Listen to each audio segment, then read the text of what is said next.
আরে এসে পড়েছেন, তাহলে শুরু করে দিন।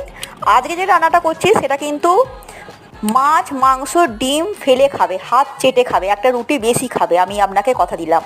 মাশরুমগুলোকে ভালো করে কেটে ধুয়ে একটু ম্যারিনেট করে নিয়েছি নুন লঙ্কা হলুদ তেল দিয়ে, আর কিচ্ছু নয়। কড়াইতে তেল গরম করে গোটা গরম মশলা ফোড়ন দিলাম, পেঁয়াজ কুচো, আদা রসুন বাটা দিয়ে একটু নেড়ে চেড়ে তারপরেই তাতে দিয়ে দিয়েছি টমেটো পেস্ট আর নুন আর চিনি। লঙ্কা গুঁড়োটা আমি বেশি করে দিয়েছি কারণ আমি ঝাল খেতে ভালোবাসি। নুন চিনি আপনার পরিমাণ মতো, কাজু বাটা আর টক দই অবশ্যই দেবেন। দিয়ে এবার নেড়ে চেড়ে একটুখানি ফুটতে দিন।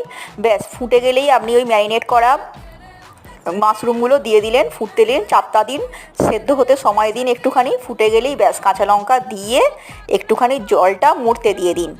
দেখুন জল মরে গেলেই তেল ছেড়ে দিয়েছে, কি দারুণ দেখতে হয়েছে বলুন তো, দেখেই যেন লোভ লাগছে। করে ফেলুন ঝটপট।